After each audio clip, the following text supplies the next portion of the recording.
नमस्कार दोस्तों, मैं सिद्धार्थ आप सभी का बहुत बहुत स्वागत करता हूँ। बाबा नीम करोली के बारे में पढ़ते पढ़ते कई सारी बातें मन में आईं। प्रश्न नहीं थे, भाव थे। उनमें से एक भाव यह आया कि सत्संग की जो महिमा है वो सचमुच बहुत उत्तम है। सत्संग का जो महत्व है वो बहुत ही दिव्य है। वो जो संत हैं जिनके बारे में आप सोच रहे हैं, पढ़ रहे हैं, विचार कर रहे हैं, वार्तालाप कर रहे हैं, वो भले ही आपके सामने प्रत्यक्ष रूप से न हो, पर उनकी शक्ति, उनका एहसास आपके साथ रहता है। नीम करोली बाबा के बारे में पढ़ते पढ़ते उनके एक प्रसंग पर जब मैं पहुंचा तो मन में एक और भाव उठा कि मैं भी बाबा को पुकारूं, जोर से पुकारूं।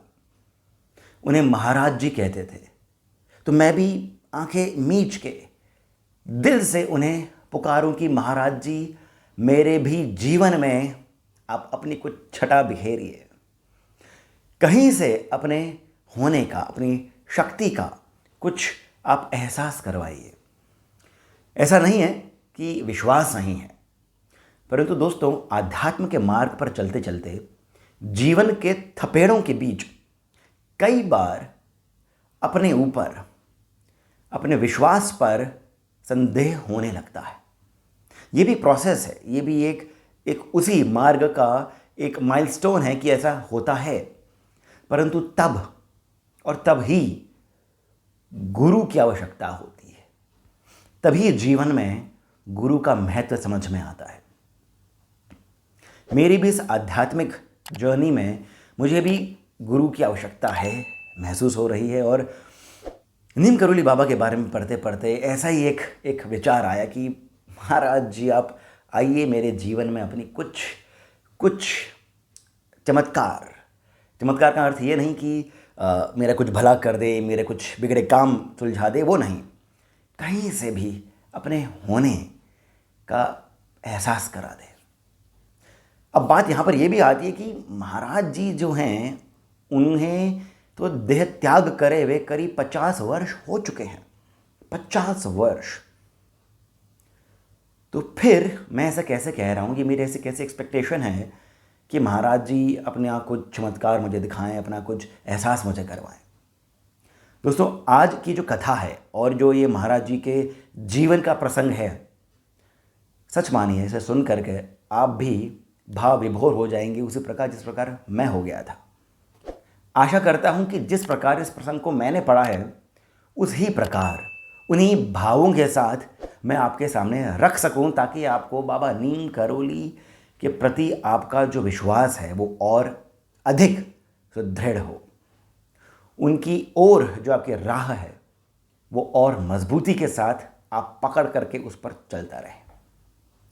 तो चलिए सुनते हैं वो अद्भुत प्रसंग जो हुआ था उनके देह त्याग के कई वर्षों बाद।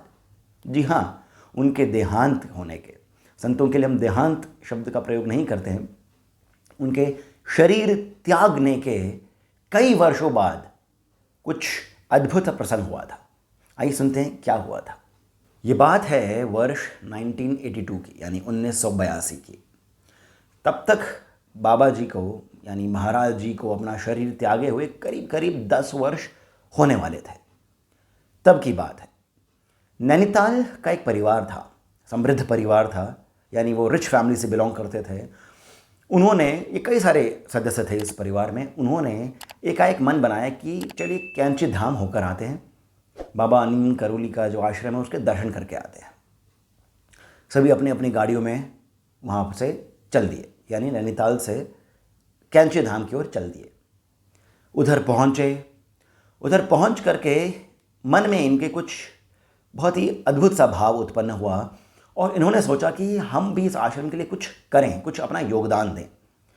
तो इन्होंने वहाँ के खाने पीने में कुछ व्यवस्था करवाई।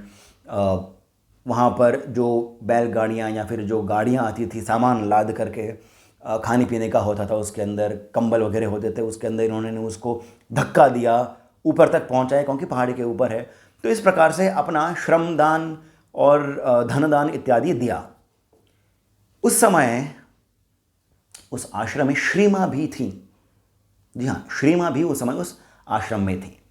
उन्होंने इस परिवार की इस भावना को देखा और फिर उन्हें एक प्रसाद के रूप में उस परिवार के सबसे बड़े सदस्य को महाराज जी की एक तस्वीर भेंट करी। वो तस्वीर कुछ कुछ इस प्रकार की है। आगे महाराज जी की तस्वीर है और पीछे इनके चरण हैं। तो कुछ इस प्रकार की एक तस्वीर, एक फोटो श्री माँ ने इस परिवार के मुखिया को दी और बोला कि बस जब भी आपको कुछ भी कष्ट हो या आपका मन विचलित हो तो इनको पुकार लेना। अब श्री माँ के भी मन में क्या सोची क्या पता। इस व्यक्ति ने वो फोटोग्राफ अपने जेब में रख ली और फिर ये पूरा परिवार कैंची धाम से चल पड़ा नैनीताल के लिए। कुछ दिनों बाद वहाँ पर ये लोग नैनी झील में बोटिंग कर रहे थे। कई सारे सदस्य उस बोट में थे, उस नाव में थे और ये बोटिंग कर रहे थे। तभी अचानक से कहीं से बहुत भयानक तूफान आया। पेड़ गिरने शुरू हो गए, भूस्खलन हो जाएगा ऐसी स्थिति आ गई और हवाएं इतनी तेज चल रही थी कि वो जो नाव चलाने वाला व्यक्ति था उसके हाथ से वो जो चप्पू होते हैं, नाव को चलाने के लिए जो चप्पू होते हैं, वो दोनों ही हाथों से फिसल गए। यानी वो जो बोट के ओर होते हैं वो उसके दोनों ही हाथों से फिसल करके पानी के अंदर चले गए। ये देख करके पूरा परिवार भयभीत हो गया और रोने लगा। क्या बड़े क्या छोटे, सभी लोग रोने लगे कि हम झील के बीचों बीच हैं, तूफान आ रहा है और जो इसके चप्पू हैं इस नाव के वो तो पानी के अंदर चले गए। अब हम किनारे तक कैसे पहुंचेंगे? अब बात भी सही थी, मुमकिन ही नहीं था। तभी ये जो उस परिवार का मुखिया था उसे एकाएक ही श्री माँ की बात ध्यान आ गई। उसने अपनी जेब टटोली और जेब में से इसी प्रकार महाराज जी की तस्वीर बाहर निकाली। उस तस्वीर को देखा और तस्वीर को देख करके आकाश की ओर बहुत जोर से वो पुकारते हुए बोला कि महाराज जी, अभी अभी हम आपके आश्रम से आए हैं, क्या यही हमारी भक्ति का प्रसाद है? महाराज जी कुछ करिए। दोस्तों, जिस प्रकार उस व्यक्ति ने महाराज जी को पुकारा, जिस भावना के साथ, जिस विश्वास के साथ महाराज जी को, नीम करोली बाबा को उस व्यक्ति ने पुकारा, ये जो विश्वास है ना, यही भारत की नींव है, यही भारत की धरोहर है। संतों पर, अपने धर्म पर अडिग विश्वास, और इस विश्वास का भी आधार है, विश्वास कभी बेकार नहीं जाता है। जब मैंने ये प्रसंग पढ़ा था मेरी आंखों में आंसू आ गए थे, क्योंकि इसी तरह से पुकारने का मेरा भी दिल किया था। और हो सकता है आप में से कितनों का भी ऐसा ही कठिन परिस्थितियों में विचलित मन जब हो जाता हो तो किसी को पुकारने का मन करता है। उस व्यक्ति ने भी महाराज जी को, बाबा नीम करोली को ऐसे ही पुकारा कि महाराज जी कुछ करिए, पार लगाइए। आप विश्वास नहीं करेंगे,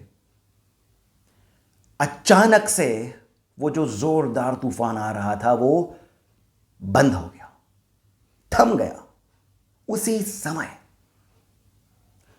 और फिर ये तो बहुत ही आश्चर्यचकित करने वाली बात है, और फिर वो जो नाव उस झील के बीचों बीच फंसी थी, जिसके दोनों ही चप्पू पानी में डूब गए थे, वो नाव एकाएक चलने लगी, जैसे कि कोई पीछे से उसे धक्का दे रहा है, और बहुत ही तीव्र गति के साथ वो नाव किनारे तक आ गई, बिना किसी श्रम के, बिना किसी ज्ञात व्यक्ति के उसे धक्का देने, बिना किसी भी व्यक्ति के वो नाव अपने आप ही किनारे तक आ गई।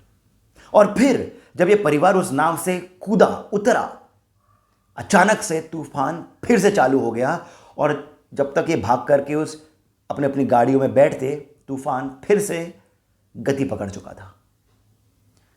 पर तब ये जो व्यक्ति है ये अपने घर की ओर नहीं गया।